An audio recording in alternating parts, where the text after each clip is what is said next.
All right, so let's go ahead and begin. So several things to talk about today. First, we're going to discuss what a shift register is.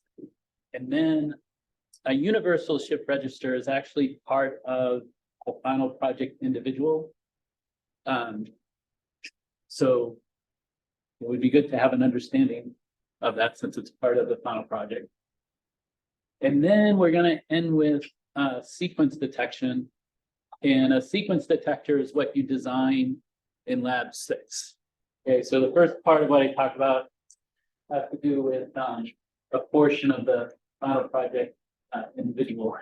And then the last half has to do with lab 6. So just want to remind you that lab 5 is the next lab that's due. Also, there's some changes to the schedule that I'll talk about right at the end of the lecture. But I did want to make a note on lab 5 because I'm unsure if I emphasized this last time because this is something that is often missed.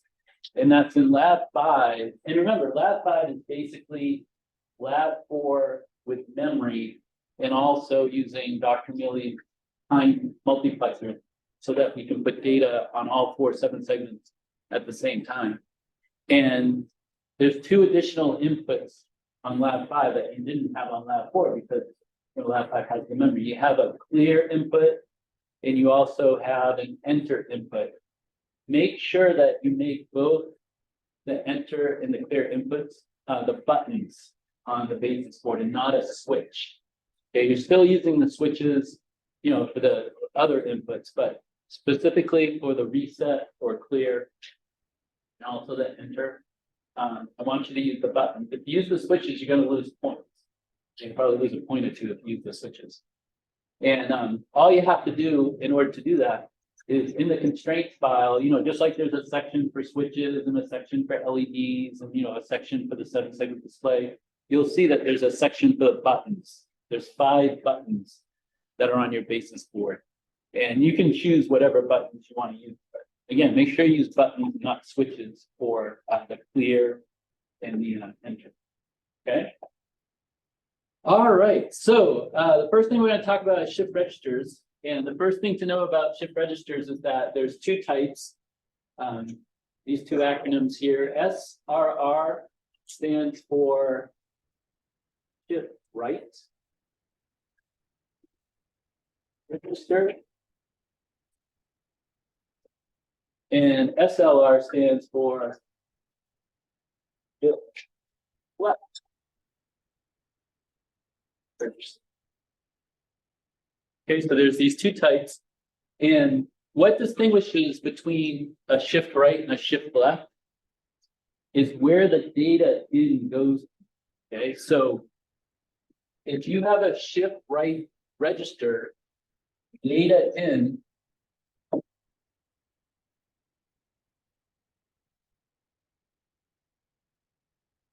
into the most significant bit of the register.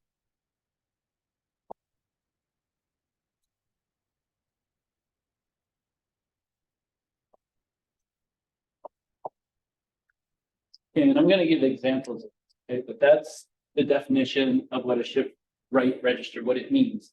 It's that data in goes into the most significant bit of the register. You can probably guess shift left, because if this is the definition of shift right, what do you think shift left's definition is? Yeah, it's just data goes into the least significant. So you just copy down data in goes into the least significant bit of the register. Okay. All right, so let's do a couple of examples just to illustrate again these two types of shift registers. So the first example is above the blue line right here, and we're going to do a shift right register example. Now, it's a register just like a memory register. It just has a different purpose. Okay, because a memory register, its purpose is just to store data. A shift register, its primary purpose, even though it's still a register, is to shift bits, to manipulate bits. And that's where the name comes from. okay? But just like a memory register, or any register for that matter, it's sequential and it has a clock. It has a clock input. So just like you have rising edge trigger registers and rising edge trigger FSMs, anything that's sequential, it's either rising edge or falling edge. So in this first example, we're going to consider a rising edge trigger shift right register.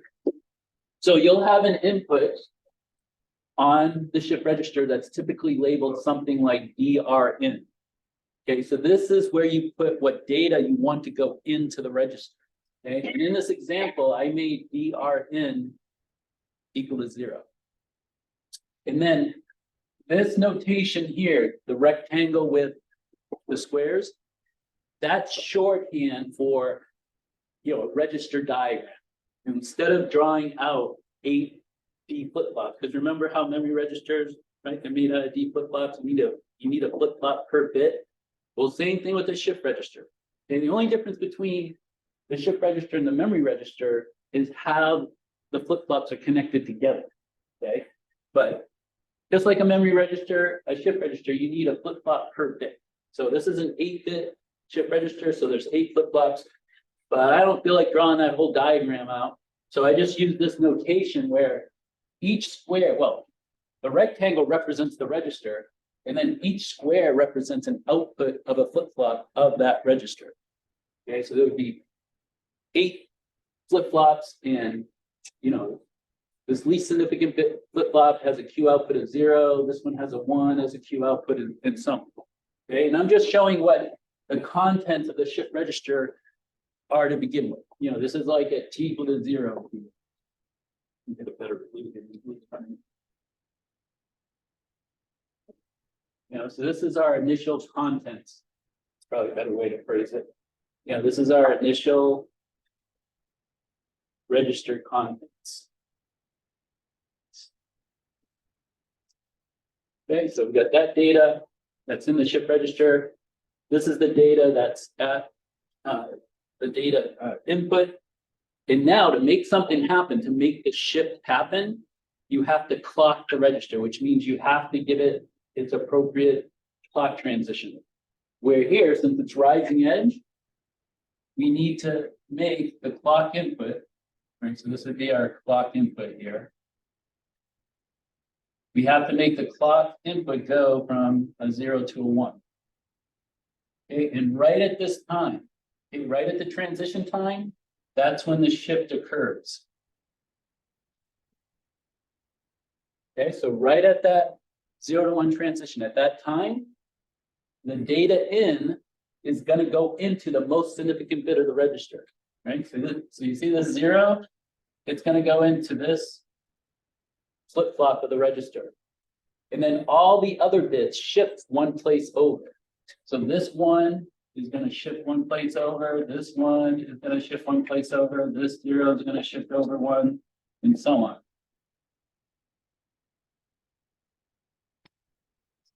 Oops, let's see, I always get skewed here. 1. Okay. And then 1. And then this 0 falls off the face of the earth because there's no flip-flop there for it to be held by. Okay, so you essentially lose the data, the bit, for the least significant bit. Okay?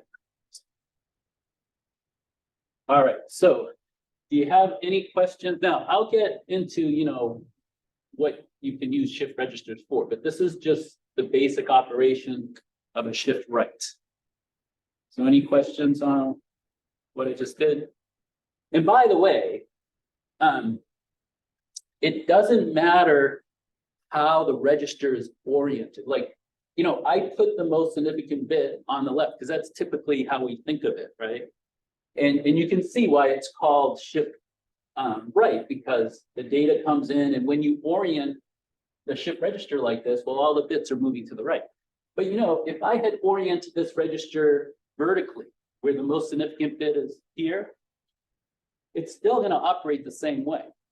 That's still a shift right. It's not a shift down. Okay, there's no such thing as a shift down. But it's still down. Hey, I've gotten that as answers before, so I just want to make sure it's clear. Same thing, if I had put the most significant bit over on this side, the data would go this way. Essentially, it would be going left because of how the register is oriented, but it's still called a shift right, because that's the definition of a shift right. It's just the data goes into the most significant bit, no matter how you orient the register. Okay, so I just want to make that to be clear. All right, so let's do an example of a shift left. And here we're going to make it falling edge just to be a little different. And here, the data on the shift left input, you can see I made a 1. You can see how I oriented the register, same as above. And again, this is the initial contents.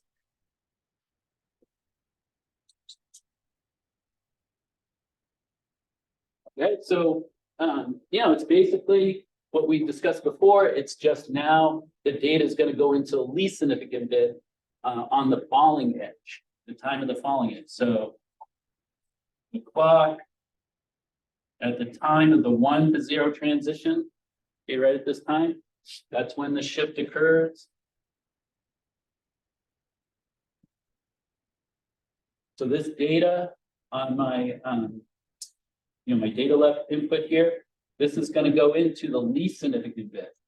So you see this 1 comes over here, right, coming into the register, then this 1 shifts over one place, this 0 shifts over one place, this 1 shifts over one place, this 1 shifts over one place, 0 shifts over one place, 0 shifts over one place, this 1 shifts over one place, and then this 0 that's in the most significant bit, again, it falls off the face of the earth, right? Because there's nowhere for it to go.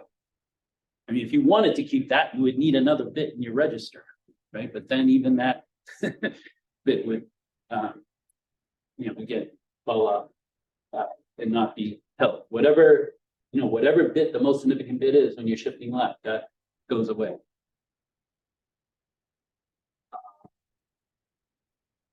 What do the boxes with 1 to 0 represent? Yeah, like I said at the beginning, this is shorthand notation for a diagram of a variable, because shift registers, they're made out of flip-flops just like a memory register is. The only difference is how the register or how the flip-flops are connected together. So this rectangle represents that register circuit I showed on when was it? It was last week, right? Where it's made out of 8 flip-flops, because you need a flip-flop per bit. Okay, so this is just shorthand. So the rectangle represents the register circuit, and then each square represents an output of a flip-flop. Okay, so yeah, it's just notation, shorthand notation. Okay. All right, any questions just on the basic operation of a shift right or a shift left? Okay, well, one thing that you can use a shift register for, and I mean, there's many different things you can use it for. And like I said, it's going to be used as part of your final project individual, which is a 4-bit multiplier. Okay, I'm going to talk more about this next week, but your final project individual, it's going to be a circuit that you build that takes 2 4-bit binary numbers and multiplies them together.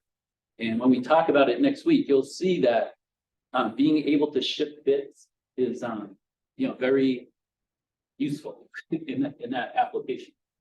But here's an application or a couple of applications of a shift register where you can either multiply or divide by a whole number power of 2. For example, let's say, we put these bits into our shift register. Like we start with that data, and let's say we're treating that data as unsigned binary. The unsigned binary where this least significant bit is the 1's column. So what would this be in base 10? 12. Right, so this would be 12 in base 10. Well, if I do 1 shift left and bring in a 0, after I do that shift left, bringing in a 0, I would have this. Right, you can see I would bring in the 0 here, and then all the other bits, here, this is the least significant bit. Just to be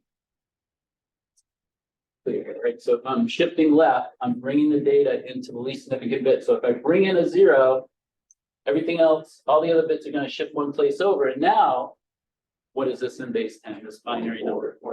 Yeah, 24. So you see, if I do a single shift left, bringing in a 0, I do a multiply by 2. And what do you think I would get if I did a second shift left and brought in another 0? Yeah, 48. So it would be like a ×4 from the original. Okay, so you see, you can get any whole number power of 2 multiplication by just shifting to the left the appropriate amount of bits, and also bringing in a 0. You wouldn't want to bring in a 1, because if you bring in a 1, you're not going to get that multiplied by a whole number power of 2. So you got to bring in a 0. Okay. So what do you think about a divide by a whole number power of 2? What do you think you would do in that case? Yeah, you just shift it right and bring in a 0. Right? You know, if you start with what we had before, right? We start with a 12. Right, so again, we start with a 12. And if I shift to the right and I bring in a 0, well, after I do that, I'm going to have a 6, right? Okay, so if you go the other direction, if you go left, bringing in a 0, you can do a divide by a whole number. Okay. Another thing you can do with shift registers is, you know, let's say on your basis board, let's say that you wanted to light up a 7-segment display, you know, one at a time. You know, like you got these 7-segment displays, right? And I won't draw all the segments and all, you get the idea. Right, remember they have this AN input. What does the AN stand for again? Anode. All right, remember it has to be a 0 in order for it. So if you had say you had a 4-bit shift register, because by the way, you can get shift registers in all different number of bits. You know, in your microprocessor that you build in CP233, that has a 32-bit shift register. But you know, say you had a 4-bit shift register, and you know, you just make one of the bits a 0, right? Like you connect this to here, this to here, this to here, this to here. Right? So the 0 would only light up this display, but then let's say, you know, you're bringing in a 1, so your DN is 1, and you're doing a shift to the right. So this is your least significant bit, this is your most significant bit.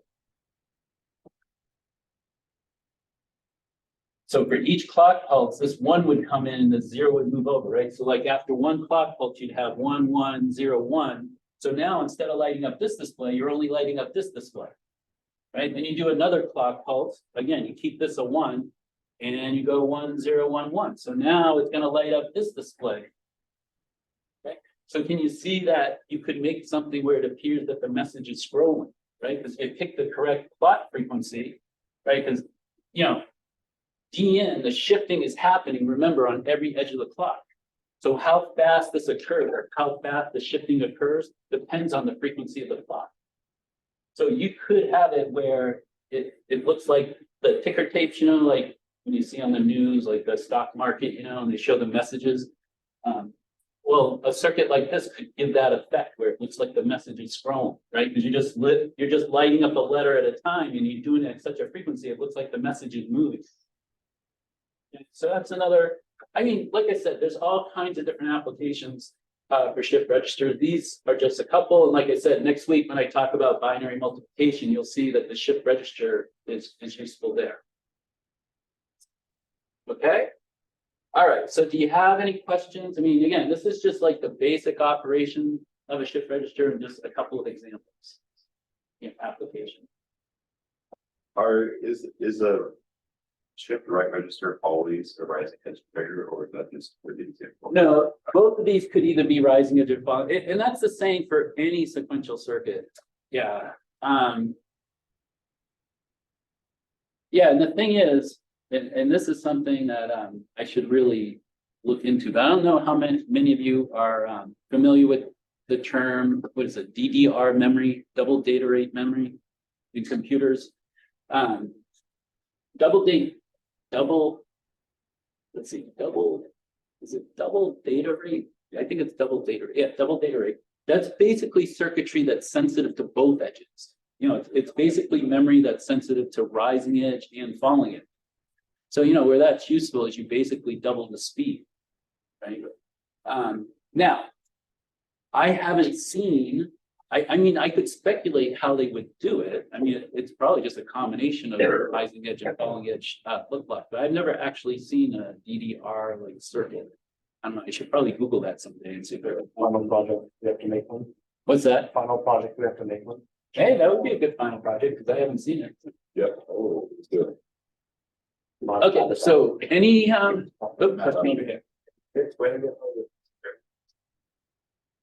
Yeah, this is, well, first of all, remember how the 7-segment displays on the basis board, they have this input AN? And remember how it takes a 0 to light it up, right? So what I was just showing here is another, application of a shift register where if you just make one bit of the shift register in 0, it's only going to light up one of the segments at any time. And then if you want to, make it so it appears that a message is scrolling, well, you would just shift in a 1 on every clock edge.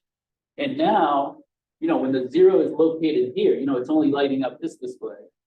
But then after one clock pulse, this 0 would move over here. And again, you have to input a 1, right? Because if you input a 0, then 2 displays would light up. But if you input a 1, that would keep only one display on at any given time. So this, by using the shift register, like, here's a 4-letter word, a nice 4-letter word, right? Like Gary. Although I want to be I don't want to scroll out YRAG, right? So like Gary could be there at all times, but if you're using the shift register in this fashion, you're just going to see GARY, right? And how fast the GARY appears is determined by the frequency of the clock because the shift happens on the clock edge. So yeah, that's all. Cool. All righty, so let's move on. Well, let's move the camera, then move on. Let's move this over here.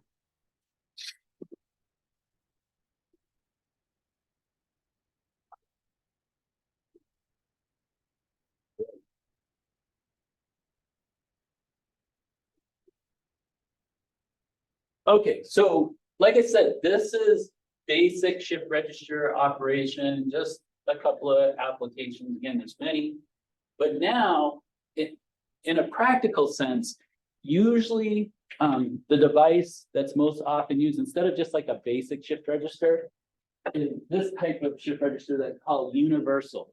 Okay, universal shift register. In fact, we're going to give you the system Verilog code that models one of these, because this is what you'll use in the final project individual when you do the 4-bit multiplier. So the universal shift register, it can shift right, shift left, store, and load. So basically, a universal shift register is a combination of like a memory register and a shift register all in one. Okay, it's like a combination of the two. Okay, so this universal shift register, it's got a D input, a Q output. You can see this is 8-bit. It's got a clear, has to have a clock, right? Because it's sequential. And then it's got this other input, this SEL, okay, select, just like mux selects, but this select's doing something different than the mux select is.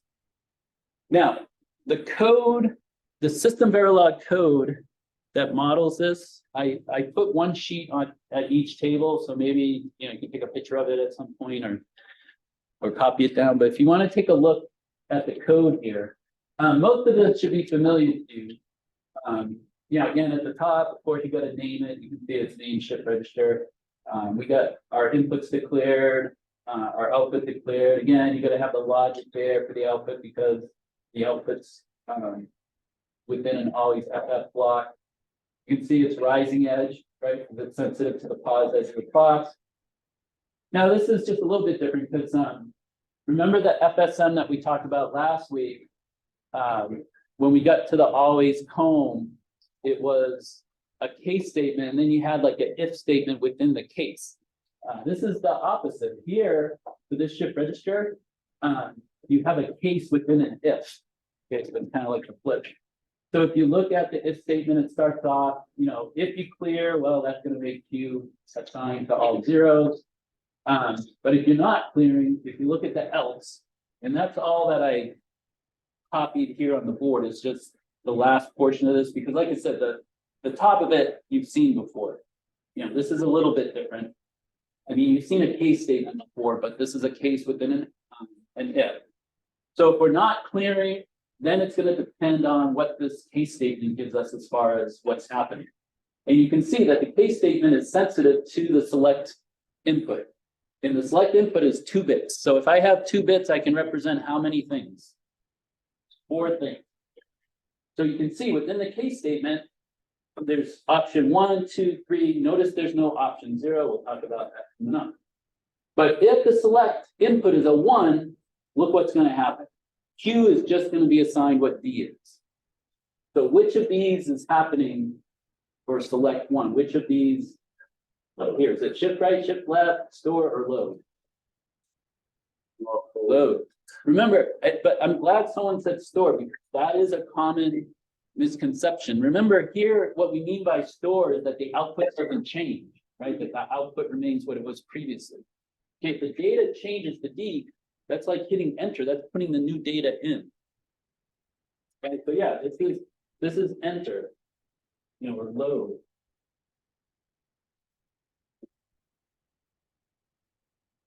Okay, all right, so that's what's happening when the select is a 1. Okay, look at this code here. When select is a 2, you got braces. And inside the braces, we got this comma with, here, this is Q6 to 0. So, this is your 0th bit. This is your 7th bit, right? And remember, we always call the least significant bit the 0th. So when you see 6 to 0, it's taking this 6 to 0, it's taking these 7 bits. And then, do you remember, now it was a while ago, but we talked about what the braces mean in System Verilog?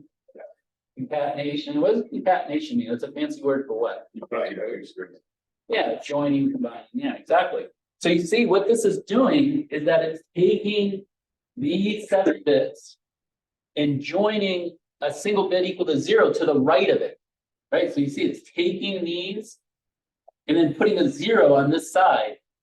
So effectively what's happening? Yeah, which way?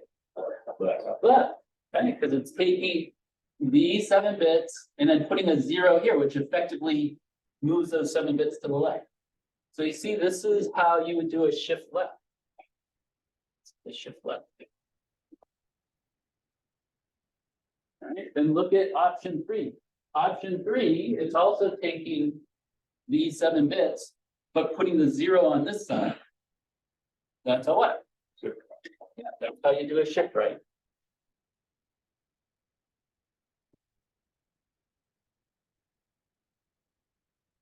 Okay, pretty cool.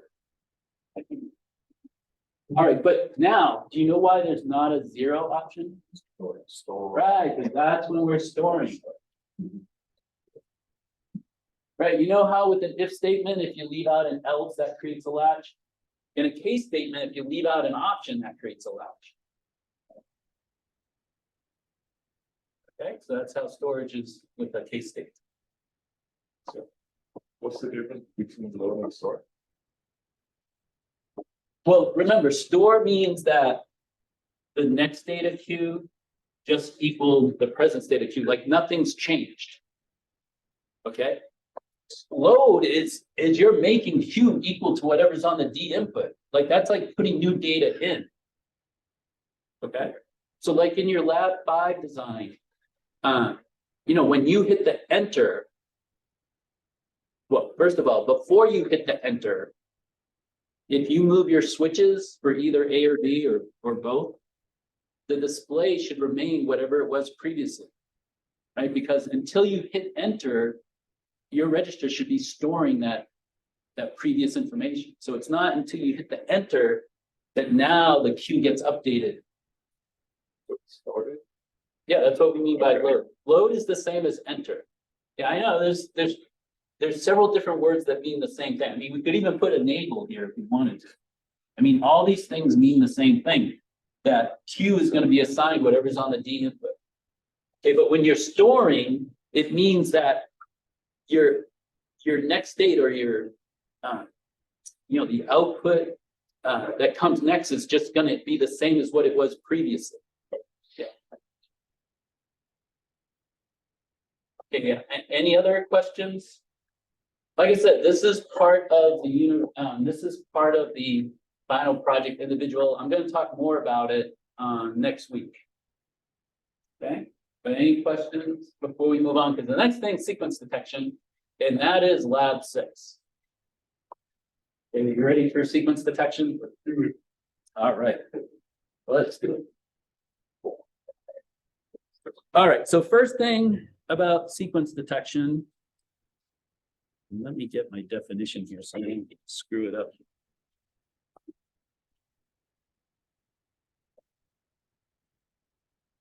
Okay, the first thing about sequence detection is that there's 2 types of sequence detection. Okay, one's called resetting, the other one's called non-resetting. So let me put down the definition of resetting. Like I said, I want to make sure I get this definition correct here. So resetting is after a detection, no part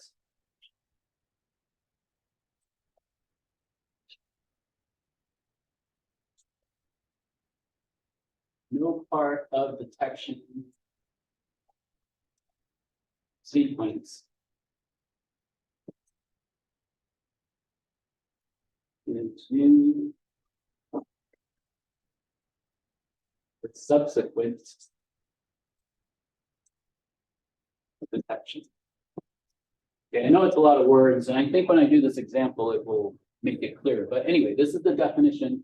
And this is really key because this is the part that people often miss, is that after a detection. So remember, this is applying to after a detection, no part of the detection sequence. Part of the, we should put it down. Is used for a subsequent detection. Okay. Now, non-resetting, actually, let me use a different color.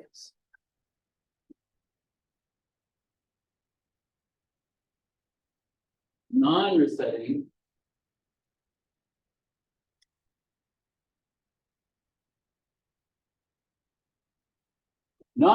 I would write the same thing I wrote for resetting, except delete no. So it's just after a detection, part of the detected sequence can be used. Well, let me write it out here. So after a detection,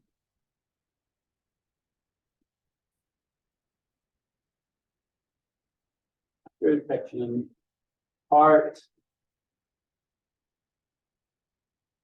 of the detection sequence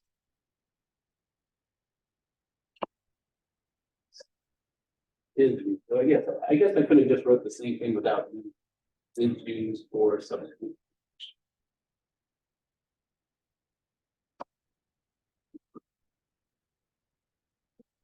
Okay, so after resetting, after detection, no part of the detection sequence is used for subsequent detection. Non-resetting, after detection,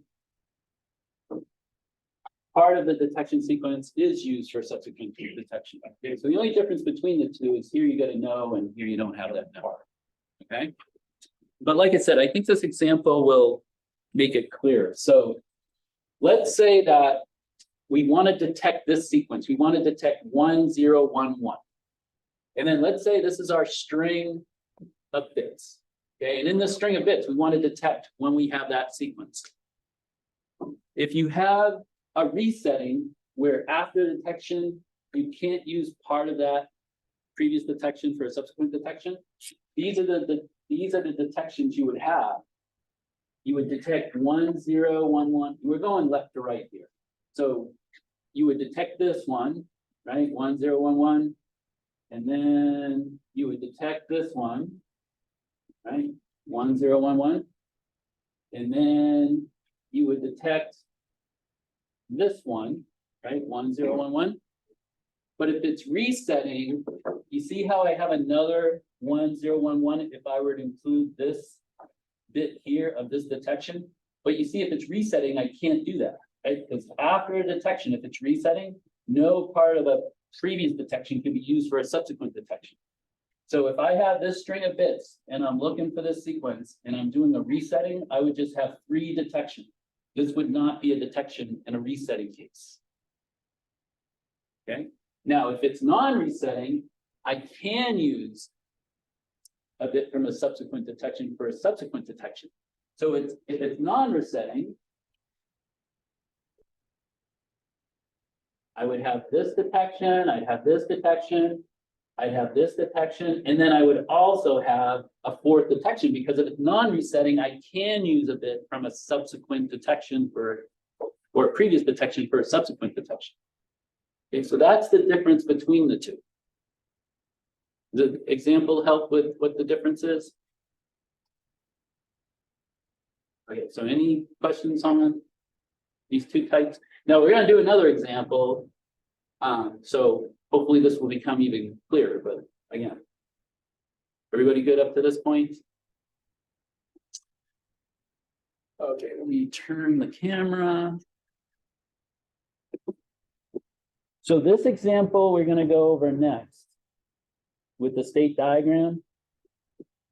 This is what you'll have to do first for lab 6. Okay, lab 6 is building a sequence detector. And in order to do that, and I should also mention that this sequence detector is going to have an FSM. So you're building an FSM that will do sequence detection. And as I talked about last week, when we talked about FSMs, you always start with a state diagram. Okay, the first thing that should come to mind when you're asked to build an FSM, no matter what it is, oh, I got to do a state diagram. Okay. So we're going to build an FSM to detect this sequence here. Okay, 1, 0, 1, 1. And we're going to do both a resetting and non-resetting. Okay. So, like with any state diagram, you got to have a legend. Okay, so this is my legend. So you tell me, this is a little review from last time. What does this circle represent in a state diagram?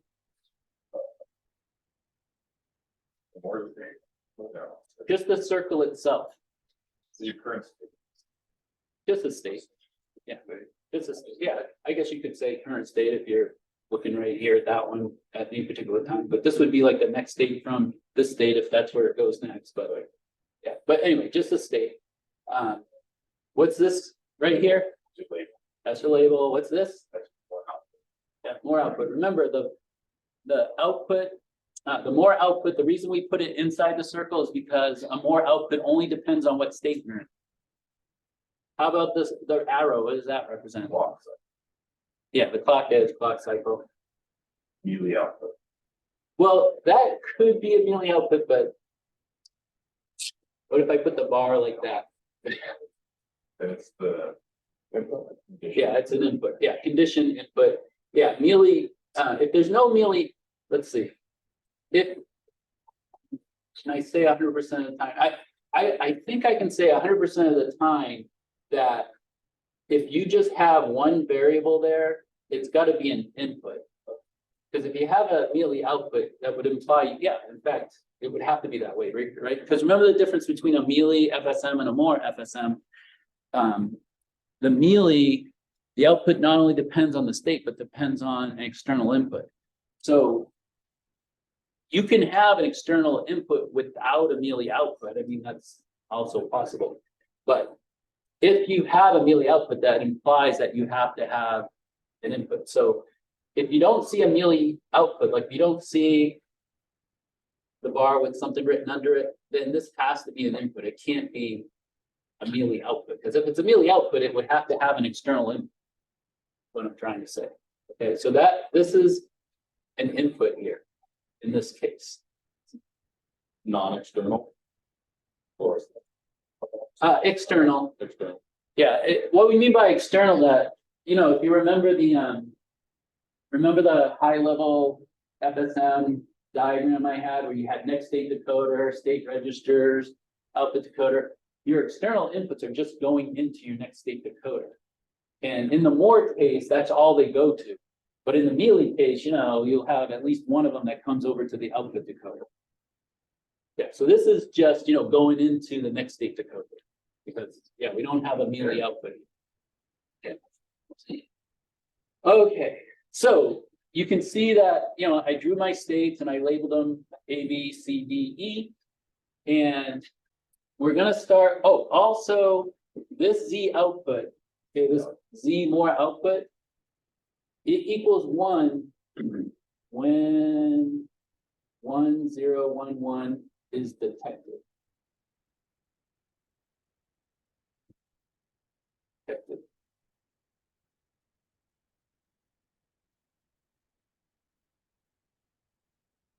Okay, 0 otherwise. Okay, so this Z output, it's only gonna become a 1 once we've detected 1, 0, 1, 1. And the FSM, what did the different modules do? This looks like you just found that. Yeah, I talked about that last time, that, the 3 modules, the state registers, that's holding the information like where we're at. The next state decoder, that's determining where we're going. The name kind of implies it, right? Next state. And then the output decoder, again, just determines the output. And that's where the difference is between the two, because again, if it's a Moore, the output only depends on the state you're in. But if it's a Mealy, it depends on not only the state, but an external input or inputs. Okay, so we're gonna start at state A. So clearly, if we're starting, we haven't detected the sequence yet. So my Z would be 0. And if X is a 1, right, the bit I'm looking for, I'm gonna go to the next state.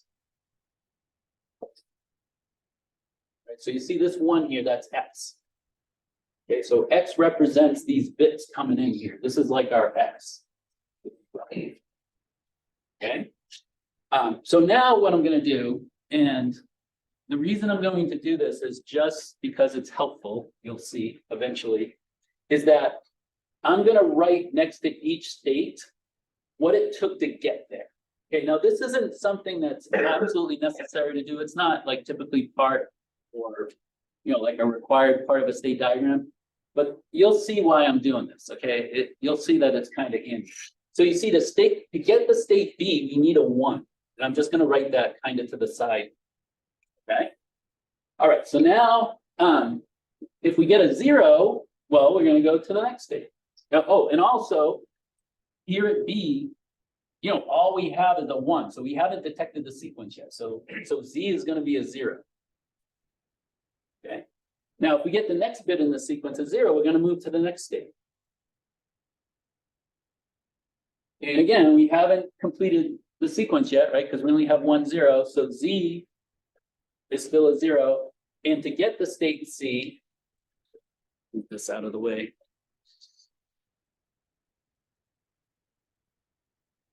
To get the state C, it took a 1, 0 to get there, right? Because it took this 1 and then the 0 to get there.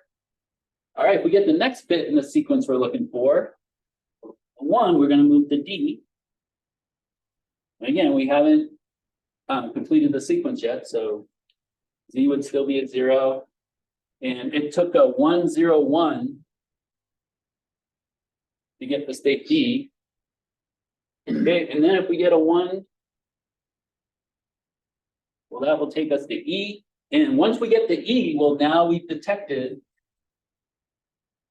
what we're looking for, right? We've detected 1, 0, 1, 1. So that's when Z would become a one. Okay, so all I've done at this point is I've just shown the path in my state diagram for when I have a detection. What comes next is what the path would be if I get a bit that's not part of what I'm looking for and where I have to go.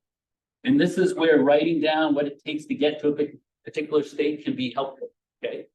The other thing is, and in fact, let me ask this as a question. What I've written so far, like this state diagram, is this the same whether it's resetting or non-resetting, or is there something different about what I've drawn so far? Would there be something different between non-resetting and resetting, or what I've written thus far is the same regardless of whether you're non-resetting or resetting? You have to like the extra module, like when you reset it, it's like that.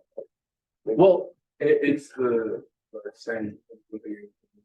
yeah, but I'm glad Eduardo, you phrased the question like you did, because that's a common misconception. Resetting here does not mean like go to zero, like it has like with flip-flops and registers. Again, here, resetting means this, that after detection, no prior bit of a detection can be used for a subsequent detection. Okay, where for the non-resetting, you can use, a bit from a previous detection. So you see, again, the key here is the difference between these two is what happens after a detection, not before a detection. So what I've written thus far is the same, whether you're resetting or non-resetting. See, the difference between the two is after you have a detection. Okay? All right, so the next thing we're gonna do is we're gonna decide, well, where do we have to go if we don't get the bit we're looking for in our sequence? All right, so let's go back to state A. Like we said a little while ago, if we get a one, well, we're gonna go to the next state, because that one is what we're looking for. But what if we get a zero to begin with? Like, what if the first, like the first bit in our string of bits, what if it's a zero, which, that's not part of the sequence we're looking for? Stay there. Yeah, you would just stay at A, right? Because you're looking for that first one before you move on. So if I'm in state A and I get a zero, I'm just gonna stay in state A, right? Because I'm waiting for that first one. Okay? All right, well, now let's look at state B. Well, it took a one to get to state B, right? It took a one to get to state B. So in state B, we're looking for a zero. If we get a zero, we're gonna move on. But what would happen if we get a one instead of a zero? Like, remember, it took a one to get to state B. If we get a zero, we're gonna move on. But what if we got a one right after that one that got us to state B? Where would we wanna go? Back to A. Yeah, why is it back to A? So you said. Right, we'd have to start over again because we got this one, then we get another one. There's no way I could get this sequence. Right, because I need to get a zero after that first one for that sequence. So yeah, if I get a one and I'm in state B, I want to go back to A.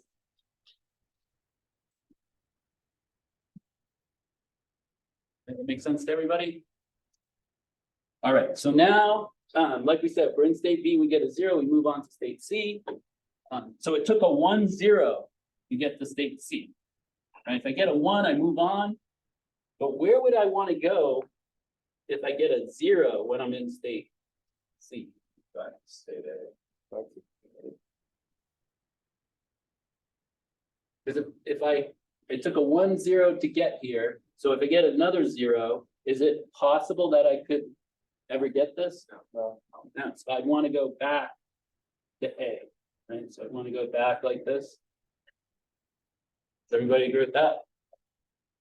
Okay, so now, we're in C, we get a 1, we move on because that's part of the sequence we're looking for. So to get the D, we needed a 1, 0, 1. If I get a 1, well, then I've got the sequence. But where would I want to go if I get a 0 next and I'm in state D?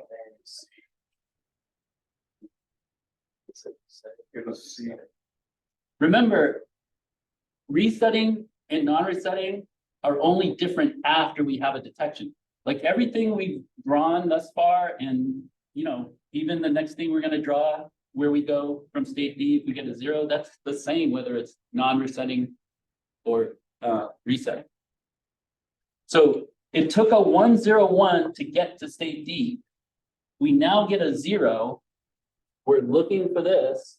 Oh, you gotta, see, How many people say A? How many people say B? How many people say C? How many people don't know? That's some honest people. Okay, yeah, this is tricky. This is tricky. Yeah, if we're in state D, because it took a 101 to get here. Did you have a comment? Real quick, so then, wouldn't that mean that get one would cycle back? Okay, you want to go back here? Yes. You're talking about B? What if you get a one, it takes a one to get the, so you're just resetting the one. Oh, actually, you might be right. Did we make a mistake here? Let's see, it took a 1 to get the B.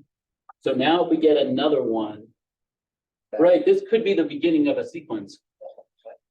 Right, so you're right. We made a mistake here. I made a mistake. We made a mistake. You agreed with me, so it's we, not us. Yeah. That all. That's all right. It's all on us. Yeah, this would go back to here.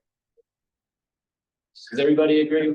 You see the mistake we made? Because it took a 1 to get here. If we get another 1, well, that could be the start of another, it could be the start of a sequence. So that's why we would just stay at B. So I apologize. I missed that. We missed that. I apologize for all of us. Okay, but let's get back to D here. Okay, it took a 101 to get there. If we get a 0, it could be a start of a sequence. It could be, because then we could get a 1-1 next and I could have a detection. So if we get a 0 and we're in state D, we want to go back to C. Right, you see it takes a 1-0 to get the C, and that's a 0. We got a 1-0 there. And again, what we have drawn here is the same, whether it's resetting or non-resetting.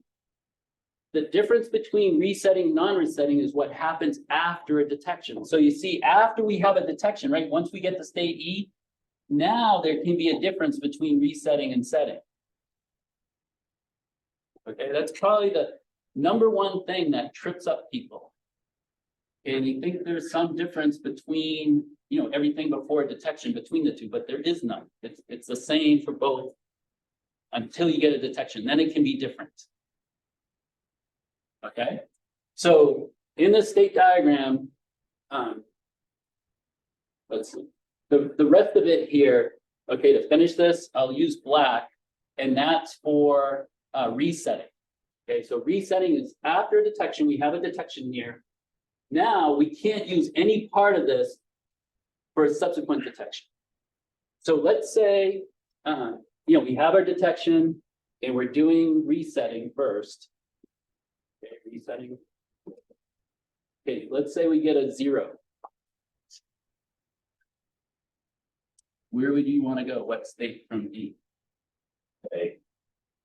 Does everybody agree A? Because if we get a 0, that's not what we're looking for. We might as well just go back to the start. Right? So you see this would go here. Okay, but now let's say we got our detection, it's resetting, and let's say we get a 1. Does everybody see B? Because it takes a 1 to get to B. So we would go to B if we get a 1, and that's for resetting. Okay, all right, how about we'll do non-resetting.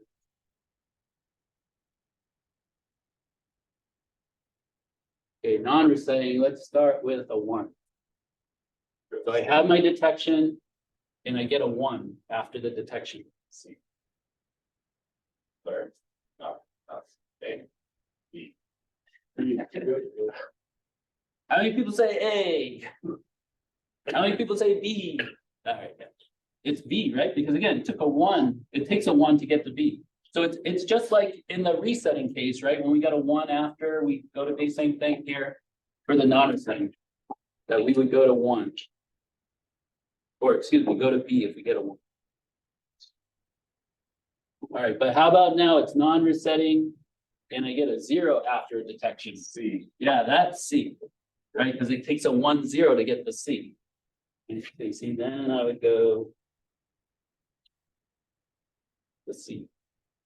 All right, so again, The difference between the two can be different after detection. It's the same before a detection. Okay? So in lab 6, this is what you're gonna have to do. You're gonna have to go through the same process for, a different sequence. Actually, we asked you to detect 2 different sequences. Okay, now, before I talk about lab 6 specifically, any questions on this? Because lab 6 will really test you on the state diagram. You have to go through the same process. And I admit, it's tricky. You even saw I made a mistake, right? It's easy to make a mistake. Again, I lead. All right, so let me talk about lab 6, and then I want to talk about the remaining schedule. I don't think it'll take that much longer, so unless there's strong objections, I'll continue instead of taking a break. Probably be another 10 or 15 minutes, shouldn't be too long. But let me show you lab 6.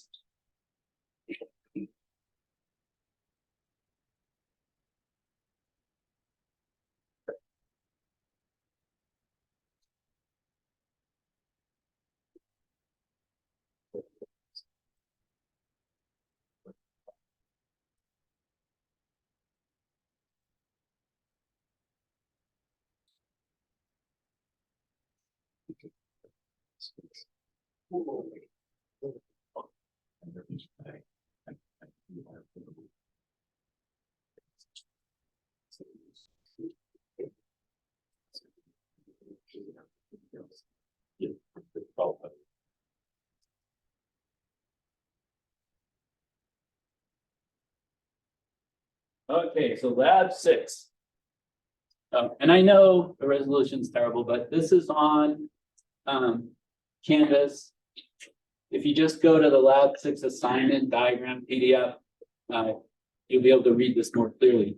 But basically, in lab 6, there's 2 sequences that we want you to be able to detect. And the input that determines which sequence to look for is a button. Okay, so there's a button input, and you'll assign it to a button on your basis board. And when the button is pressed, you're looking for one sequence. When the button's not pressed, you're looking for the other sequence. And the sequences only differ by 1 bit. Okay, one of the sequences is 0, 1, 1, 0, 0, 1, and the other one is 0, 1, 1, 1, 0, 1. So they only differ by the 4th bit. Okay, all the other bits are the same. It's just the 4th bit that's different. And again, when the button's pressed, you're looking for one of them. When the button's not pressed, you're looking for the other one. Now, there's 4 modules in lab 6. There's one that's called BCDEC. This one's called SEQ driver DVR. So sequence driver, I'm not sure what BCDEC is. Well, DEC's the coder, but I don't know BC. And then there's also a clock divider. Okay, we talked about the clock divider last time. What's the purpose of a clock divider? Make this sequence over. Right, to make your clock slower. So, our clock, our 100 megahertz is going to be coming into this, and then S clock, which is slow clock, is coming out of it. Slow clock goes to the sequence driver, and it also goes to the FSM. Notice that BCDEC, that module still operates off the fast clock. Okay, I point that out because usually if I don't point it out, people will connect the slow clock to BCDEC, and if you do, BCDEC's not going to work right. Okay. Now, of these 4 modules, you're given 3 of them. Okay, BCDEC, clock divider, and sequence driver. We give you those, Dr. Neely designed those, and it's right on Canvas. If you go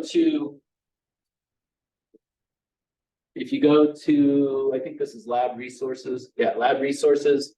Where the troubleshooting video is, also the universal seg. It's these 3 right here. Now, all you have to do is download those files. It's not a text file like the universal seg was. These are actual files. They're VHDL files instead of Verilog files. VHDL is a different type of hardware language. We used to teach that before Verilog. It's probably been like 10 years now. But like I mentioned for lab 5, Vivado will run mixed files. You know, you can run System Verilog with Verilog, and you can run System Verilog with VHDL, you know, Vivado will still run the way it should. So you're given those, we know these work, okay, they've been used for years, so we know they're good. So you don't have to simulate them or anything. The only module that you're designing is you're just designing the FSM. Yeah, question. We don't need a test file for these files, right? Correct. Okay. Yeah, you don't have to test Mealy's files because we know they work. So yeah, you got your FSM, you know, the clock is an input to the FSM. Again, that should be no surprise. The button is also an input to the FSM because the FSM has to know which sequence to look for. And the X input, the external input to the FSM connects to the output of this sequence driver that I'll explain coming up. So your FSM is going to have three inputs, a clock input, a button input, and then an input X, okay? And then it's only got one output, and the output is Z. So just like in that example where Z is 0 until you have a detection, same thing here. Your Z output should be 0 until you have a detection, then it should change to a 1. And the output of your FSM goes to this BC deck, okay? Now, I'll explain why you need the clock divider in a video that I'll show you coming up. But the next thing is, okay, what are these other Mealy modules doing? Well, sequence driver, this module, its input goes to the switches. It goes to, I believe it's 8 switches on your basis board.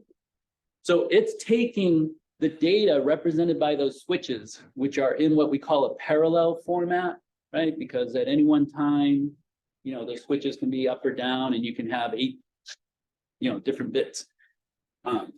Well, module sequence driver is taking the switch information, which is parallel, and it's converting it to serial, where it's taking those bits and now it's putting it in time on the same output.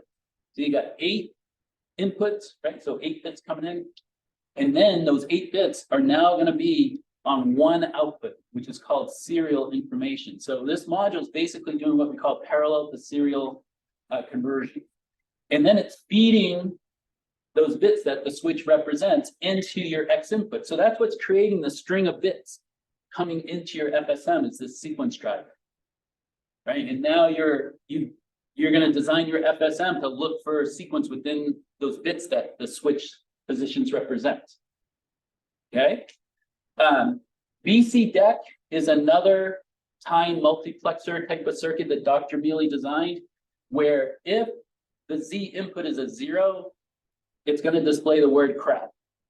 If the Z input is a 1, it's going to display the word cool. Okay. So just like in lab 5, where we're using a Dr. Mealy module to do time multiplexing, so we can use all 4 7-segment displays at the same time. This module's basically doing the same thing, but it's spelling out particular words depending on what that Z input is. Now, here's a review question. And I wanted to ask you this again, because, you know, lab 5 is the next lab that's due. And I'll talk about that. I actually delayed it a few days. It's now due Monday instead of Friday. I'll explain why in a little bit. But anyway, when I talked about lab 5 last time, do you remember that I said, when you go to simulate the overall lab 5, you can't depend on looking at the output of Dr. Mealy's universal seg, that time multiplexer. You have to do something else. What's the something else? What's it? Look at the inputs of the display driver. Right.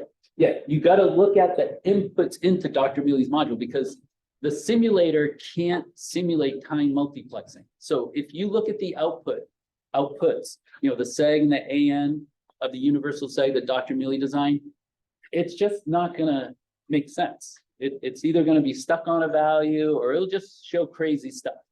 So you have to look at what's going into Mealy's module, because we know Mealy's module is good. It's been used for years. We know it's good.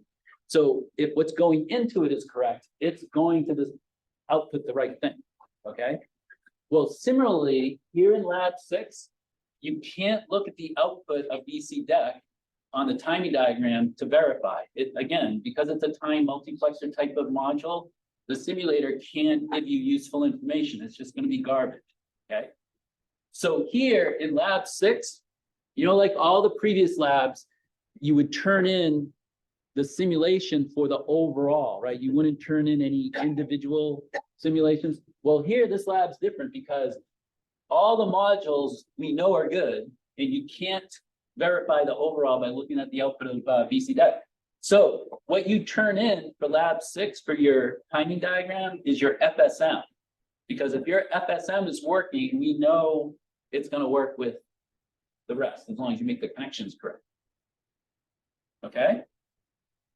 Okay, so that was one main point. Let's see, there's a couple other really. Oh, here. Oh, and again, I want to emphasize.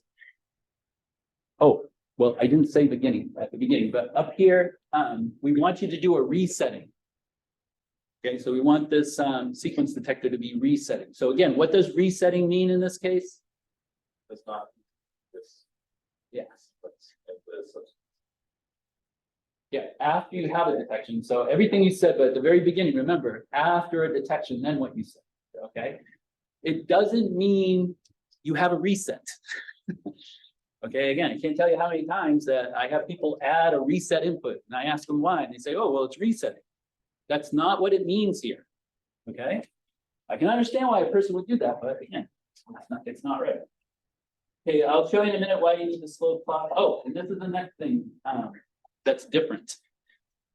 In all your labs, how much time were you using to separate test cases in your SimFi? 10 nanoseconds. Right, exactly, right? Because you put the number sign 10, right? 10 nanoseconds. And why were we using 10 nanoseconds? What's the significance of 10? That's the speed of basically one block. Right, right. That's the period of 100 megahertz, and that's what the basis board is running at. Well, here, when you do a test case, you're looking for a sequence that has 6 bits, and your FSM is running on a clock, right? And every clock pulse, it's looking at a bit to see if it's in the sequence or not. So when you do a test case and you put in, you know, one of these sequences that are 6 bits, are you going to leave the time delay between test cases at 10 nanoseconds if it's taking 6 clock pulses to look for the sequence?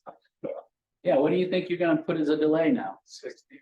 Right, 60, right? Because it needs that time to check whether you have the sequence or not. Okay, if you put a time delay of 10 nanoseconds instead of 60, it's just going to be enough time to look at the first bit and that's it. So it's never going to detect anything. You know, you're just going to, yeah, that's, again, the reason I'm mentioning this is I can't tell you how many times I get an email and people are like, I know my state diagram's right. It's not working. And sure enough, they're not giving enough time to look for the sequence in the timing diagram. Or, you know, they'll say, oh, it works on the board, but the simulation's no good, but it works on the board. Okay, and that's the reason. Okay. Okay, so any questions up to this point? I think the last thing is just, there's a video I want to show you that shows you the sequence detector work. You have an idea what it looks for when it's on the board.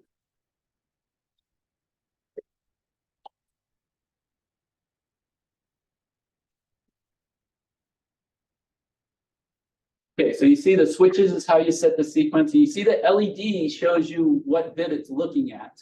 And you see how it says crap until it makes a detection and then it changes to cool. So this is the sequence without the button pressed. Now, by the way, I did not show all the test cases you need to show in this video. I think I showed 3 out of 4 instead of 4. And I changed the switch now where it's not going to detect yet. So so you see, it's got to go through and check all 8 switches before it will either change. And then I think I pressed the button. And that detects it. Yeah, so I did 3 out of 4. I didn't do the case where it doesn't detect it with the button press. So you only have 4 test cases.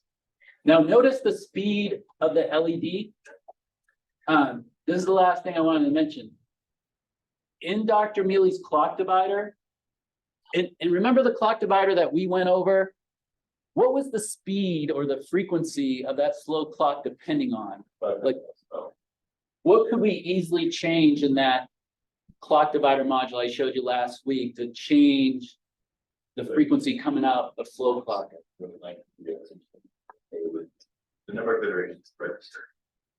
Well, there was a specific parameter or variable. Yeah, it was max count, which is just an integer, right? Because that would determine how long you would be in that loop, right? Which would determine the period, and as you know, period and frequency just related as reciprocals.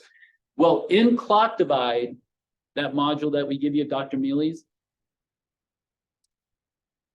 the integer that's being used, it would cause these LEDs to go too fast. And also, when it changes to cool, it would just happen in a split second, like you'd barely be able to see cool. So one thing you do have to do is you have to go into that clock divider module and just change the integer. I think it's set for like 30 million something. No, I think it's 3 million. I think it's set for 3 million. Just change it, maybe by a factor of 10 and slow down the slow clock even more. So it looks something like this. Okay. And that's all you have to change. Don't change anything else in Mealy's modules. Because like I said, we know they work. So what's that? Don't touch me. Don't touch it, except for that one integer to make the clock slower. Okay. All right. So I think with that, let's talk about the remaining class schedule. There's a couple of changes that I wanted to make sure that you know about.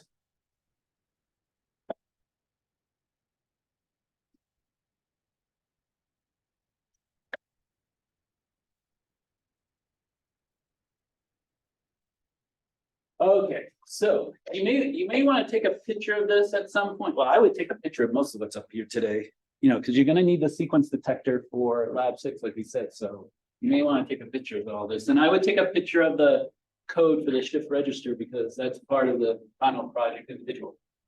So anyway, there's some changes here. First change, I think I might have mentioned this last week.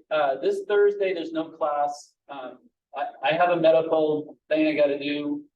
Also, I probably won't be able to respond to any emails that day because I'll probably be under the effects of anesthesia most of the day. So if you email me on Thursday, I probably won't be able to reply until Friday. Let's see. I changed the lab 5 due date. I had to do this Friday, but this Friday is a holiday. I didn't realize Veterans Day is on Saturday. I didn't know that we celebrated on Friday. So anyway, Friday's a holiday, so that's why I moved it to Monday the 13th. Lab 6 is still due Friday the 17th. So, you're going to have 2 labs due on that week, but I didn't want to push this one back because that's the Friday before Thanksgiving break. And I want you to be finished with the labs before the break because after the break is devoted to the final project. Okay, office hours. As you know, my office hours have been on Wednesday and I still have office hours on Wednesday tomorrow.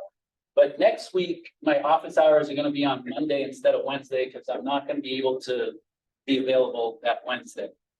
Okay, and then Tuesday of next week, that's our last in-person meeting. Okay, remember I explained at the beginning of the quarter that this is a blended class, right? We have in-person for the first 7.5 weeks approximately. And then the rest of it is I'll be available on Zoom and you're not required to come to the classroom, although the classroom will be open and you're more than welcome to, but you're not required to. Let's see, what else was I going to say? Oh, Tuesday's a very important class. I mean, all classes are important, but in particular, Tuesday of next week is important because I'm going to talk about the final projects, okay? And also, I'll have your midterm scores. I didn't quite finish. I'm probably about 80% finished, so I'm sure that I'll have them on Tuesday. I'll have your scores. Thursday of next week, the 16th, that's an open lab. Okay, I'll be available on Zoom during that time, but again, you're not required to be in class. But again, you're more than welcome to come here if you want. I'll talk to the ISAs to see if they'll be here. Will you get here during class time? The open lab? Yeah. No, I'll be on Zoom. Okay, so Yeah. Yeah, the open lab, that's for if you need to finish up like lab 6, or if someone's behind. Actually, I wanted to mention, and this doesn't apply to most people. I mean, there's only a few students, and I'm talking about all my sections here. I'm not just talking about this section. There's a few students that haven't completed a lab. And remember, and I went over this at the beginning of the quarter, and it's in the syllabus. I will not pass anyone that doesn't complete more than 1 lab. Okay, I mean, if you don't complete 1 lab, I'll give you a break on that. But if there's more than 1 lab that you can't complete, then I'm not going to issue a passing grade. And the reason for that is CP 233 is very lab intensive. Okay, it's this class, you know, the Verilog stuff, you know, on steroids basically. And I can't in good conscience, you know, pass somebody that can't complete more than 1 lab, because the likelihood of them doing well in CP 233 is not good if that's the case. Now, if you can complete all the labs, the likelihood of you doing well in CP 233, I think is very, very good. Okay. And like I said, there's only a few students in all my sections that have been having some difficulty, you know, completing the lab. So, I mean, if you're in that boat, you know, this will be some extra time, because you can still, if it's too late to get credit for lab, like it's past the 5-day late period, you can still pass it in. You can't get credit for it, but at least I know you can do it. Okay. And you know, I would issue a passing grade if that was the case. Okay. So anyway, I just wanted to mention that. Again, it doesn't apply to many people, but if it does apply to you, you know, the open lab could be an opportunity maybe to complete a lab that you weren't able to complete on time. Okay, and then we have our holiday break. I'm probably not going to be available very much during the holiday break. I'm doing a lot of traveling. You know, I'll be checking email maybe every other day or something like that. But hopefully you're all caught up and, you know, you can have a nice relaxing break and you won't need to contact. Okay, then week 9, there's no in-person. Again, I'll be available on Zoom. The final project individual is due Friday of the 9th week. And then week 10, same thing, no in-person, I'm on Zoom. The final project team is due on the last day of the quarter, which is Friday, December 8th. There is no written final exam. So the class ends on Friday. You know, so you got to have that final project team done on Friday. Yeah, is the submission similar? I mean, I know we built this, but is this Yeah. similar? Yeah, I'll go over it Tuesday. For the final project individual, it's very much like what you've been doing. For the final project team, it's different. I require more. I'll require like code and yeah, it's a more formal thing for the final project team. Also, not up there, but something to think about is the final project team is done in 2-person teams. If you work well with somebody and you want to be partners, okay, again, only 2 people, no 3-person teams. You can let me know and you know, I'll make you a team. You know, if you don't contact me and say, oh, I like the team with this person, then I just basically randomly make teams. Okay, also going back to if you haven't completed more than 1 lab, if someone hasn't completed more than 1 lab, I don't assign them to a team until they do. Okay, because I don't think it's fair to team that person with someone that has been completing the lab, because then there's a tendency where that person ends up doing all the work. Okay. All right, so any questions? I think that's all that I wanted to cover. So there is an activity, oh, question? So this Thursday, there's like no lecture, but what about experts? The next one? Yeah, that's the open lab.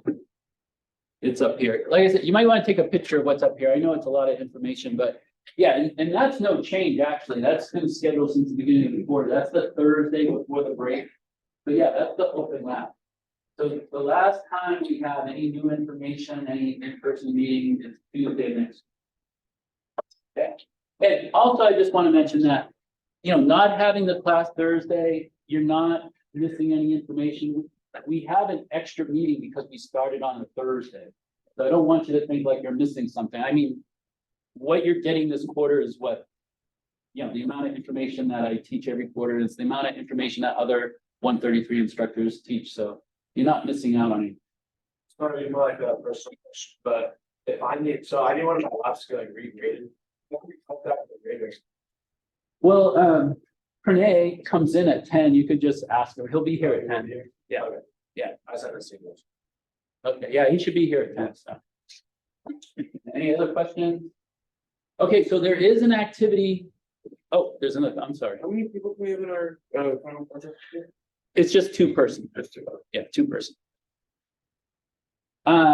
Yeah, so there's an activity. The activity is on a universal shift register. So it's basically understanding this. And the answer is up there, my answer.